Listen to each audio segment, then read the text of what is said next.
மழை காலத்தில் சூப்பராக இந்த மசாலா பூரி செஞ்சு சாப்பிட்டு பாருங்கள், ரொம்ப நல்லாயிருக்கும். இப்போ அதுக்காக ஒரு கடாயில் 3 டேபிள் ஸ்பூன் தேங்காய் எண்ணெய் சேர்த்துக்கிறேன். அந்த எண்ணெய் சூடாகி வந்த உடனே 1 டீஸ்பூன் கடுகு சேர்த்துக்கலாம். இந்த கடுகு பொரிஞ்சு வரட்டும். பொரிஞ்சு வந்த உடனே கொஞ்சம் கருவேப்பிலை சேர்த்துக்கலாம். கூட ஒரு 12 பல்லு பூண்டு தட்டி அதை சேர்த்துக்கோங்க. தோலோடு சேர்த்துக்கலாம், இதை தட்டி சேர்த்துக்கோங்க. அதை கொஞ்சம் நம்ம வதக்கிக்கலாம்.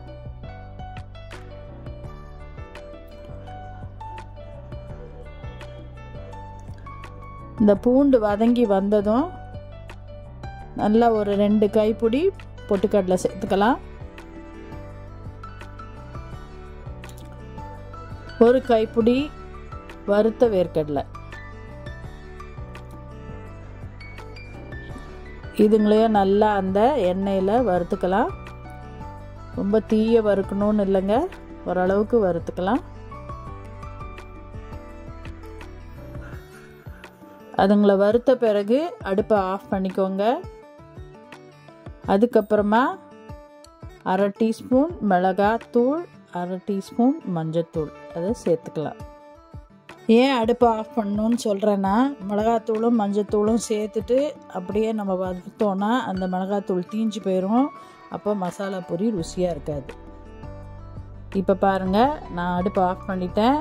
இப்போ 1/2 டீஸ்பூன் மிளகாத்தூள், 1/2 டீஸ்பூன் மஞ்சத்தூள் சேர்த்து அப்படியே நம்ம நல்லா அதை கலந்து விட்டுறலாம். அதை நல்லா கலந்த பிறகு தேவையான அளவு பொரி எவ்வளோ வேணுமோ நீங்கள் அதை கொட்டிக்கலாம். ரொம்ப நிறையா வேண்டாம், ஒரு 2 படி பொரி நான் இப்போ சேர்க்குறேன். இது சரியாக இருக்கும் நான் சேர்த்துருக்கிற மிளகாத்தூள் மஞ்சத்தூளுக்கு. இப்போ அதை நல்லா தரோவாக மிக்ஸ் பண்ணி விட்டுறலாம். அவ்வளோதாங்க, மசாலா பொரி ரெடி ஆயிடுச்சு. இது ரொம்ப நல்லா இருக்கும். மழை காலத்தில் ஒரு காஃபியோ ஒரு டீயோட சூடாக இந்த பொரியை சாப்பிட்றதுக்கு உடம்புக்கு ரொம்ப ஹெல்த்தும் கூட. பொரி எப்போது பழக்கத்துக்கு வந்தது அப்படின்னு பார்த்திங்கன்னா, 15ஆம் நூற்றாண்டுலேருந்தே நம்ம தமிழ்நாட்டிலலாம் யூஸ் பண்ணியிருக்காங்க.